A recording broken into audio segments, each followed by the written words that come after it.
सभी को सुप्रभात। तो प्यारे बच्चों, आज हम अपने 8वीं कक्षा के हिंदी विषय के इस तासिका में देखने वाले हैं कि नाखून क्यों बढ़ते हैं। हमने इस पाठ का प्रारंभ किया था।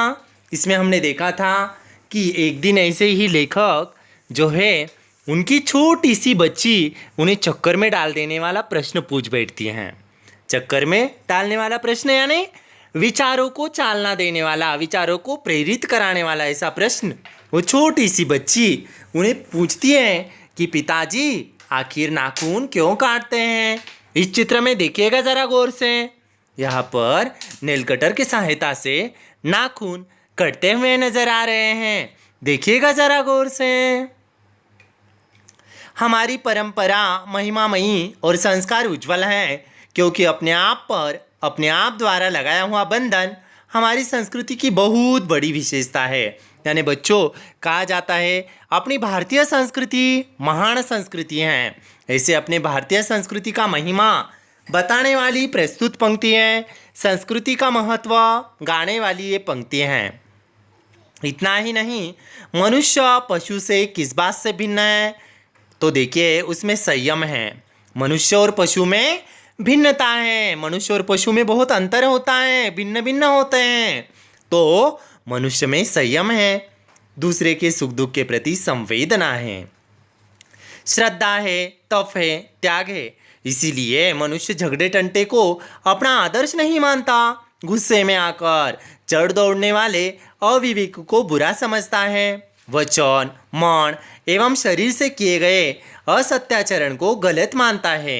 देखो बच्चों, प्रस्तुत पैराग्राफ के माध्यम से मनुष्य और पशुत्व में भिन्नता दर्शाई है। मनुष्य पशु से किस तरह भिन्न है। मनुष्य में कौन से गुण है देखिएगा, श्रद्धा है, तप है, त्याग है और एक दूसरों के प्रति संवेदना भी है। गुस्से में आकर मनुष्य देखो यहाँ पर जो दूसरों पर चिढ़ता है, क्रोधित होता है, वो अविवेकी यानी मूर्ख समझा जाता है। वचन एवं शरीर से किए गए असत्याचरण को गलत मानता है। यानी सत्य का महत्व किस तरह है। सत्य, अहिंसा, त्याग, विनम्रता, श्रद्धा, तप, संवेदना, सुख दुख के प्रति संवेदना, संयम आदि गुणों का मनुष्यत्व के लिए कैसे उपयुक्त है, इसका वर्णन इस पैराग्राफ में किया है। ऐसा ही नहीं, ऐसा कोई दिन आ सकता है जब मनुष्य नाखूनों को बढ़ाना बंद देखो ऐसा भी कोई दिन आ सकता है जब मनुष्य के नाखूनों को बढ़ाना बंद हो जाएगा। प्राणी शास्त्रियों का ऐसा अनुमान है, मनुष्य का आवश्यक अंग उसी प्रकार झड़ जाएगा। देखो बच्चों, आदिम अवस्था में जिस तरह मनुष्य की पूंछ झड़ गई थी, आपको भी पता है, मुझे भी पता है। आदिम अवस्था में मनुष्य किस तरह वहाँ पर वनों में अपना जीवन व्यतीत करता था, वनों में अपना जीवन बिताता था, और वही मनुष्य की पूंछ किस तरह से झड़ गई थी। और उसी तरह ये नाखून जो है ना बच्चों, ये नाखून भी उसके उसी तरह झड़ने वाले हैं, नष्ट होने वाले हैं। देखिएगा जरा गौर से।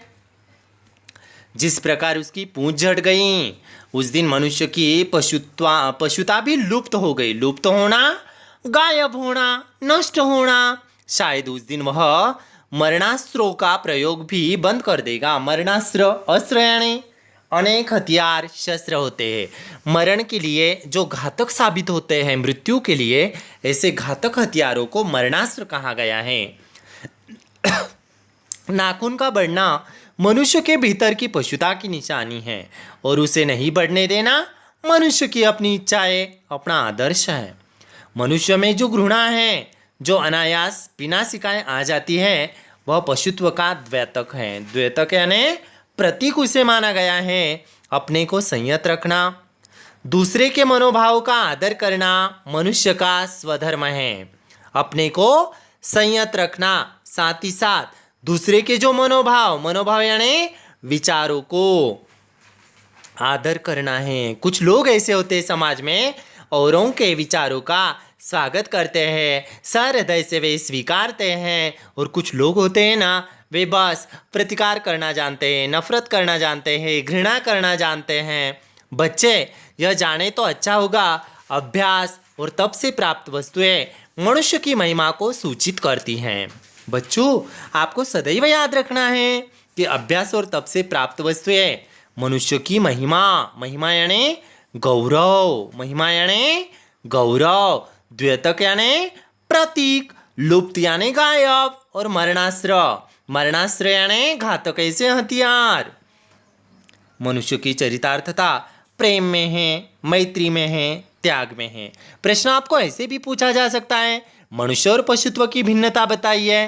तो मनुष्य में संयम है, प्रेम है, साथ ही साथ पहले जो गुण हमने देखा, श्रद्धा है, तप है, त्याग है, संवेदना है, और ये हुए मनुष्य के गुण।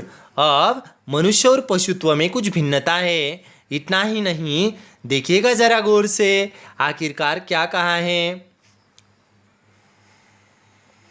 देखो, मनुष्य में जो घृणा है, जो अनायास बिना सिखाए आ जाती है, वह पशुत्व का द्योतक है।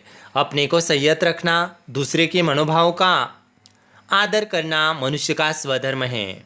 बच्चे यह जान ले तो अच्छा होगा, अभ्यास और तप से प्राप्त वस्तुएं मनुष्य की महिमा को यानी गौरव को सूचित करती हैं, संबोधित करती हैं।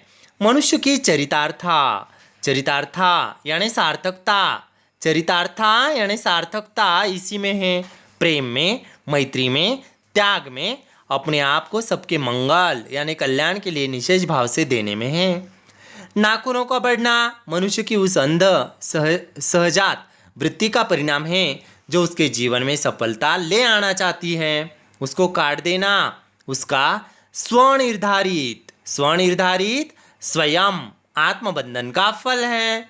स्वयं पर बंधन, आत्मबंधन यानी स्वयं पर बंधन, कुछ पाबंदियां जो उसे चरितार्था की ओर यानी सार्थकता की ओर ले जाती है। नाखून बढ़ते हैं तो बढ़े, मनुष्य उन्हें बढ़ने नहीं देगा, यानी बुराइयाँ वो बढ़ने नहीं देगा। अच्छे विचारों का वहाँ पर अच्छे विचारों का वह अच्छे विचारों को मद्देनजर रखते हुए मनुष्य बर्ताव करेगा। इतना ही नहीं, प्रेम, मैत्री, त्याग और सबके मंगल के लिए कामना करने वाला यह मनुष्य बहुत ही सुखी जीवन बिताएगा। उसे अपने नाखूनों से कोई मतलब नहीं। नाखून यानी प्रतीकात्मक रूप में यहाँ पर बुरे विचार लिए हैं। तो नाखून बढ़ते हैं तो बढ़े, मनुष्य उन्हें बढ़ने नहीं देगा। भले ही अपने नाखून क्यों न बढ़े, लेकिन मनुष्य उन्हें बढ़ने नहीं देगा, यानी अपने जीवन में बुराइयों को समूल नष्ट कर देगा। अच्छाइयों की जीत होती है ना बच्चों, भले ही देरी से क्यों ना हो, लेकिन बुराई की एक दिन हार होती है और सच्चाई की जीत होती है। तो ऐसे बुराइयों का अंत करने की शिक्षा और अच्छाइयों की जीत दिलाने की शिक्षा प्रस्तुत नाखून क्यों बढ़ते हैं इस पाठ के माध्यम से किया है। उम्मीद करता हूँ आप सभी को नाखून क्यों बढ़ते हैं यह प्रस्तुत पाठ बहुत ही अच्छे ढंग से समझ में आया होगा। अगले तासिका में मिलते हैं प्रस्तुत नाखून क्यों बढ़ते हैं के प्रश्नोत्तर लेकर। धन्यवाद।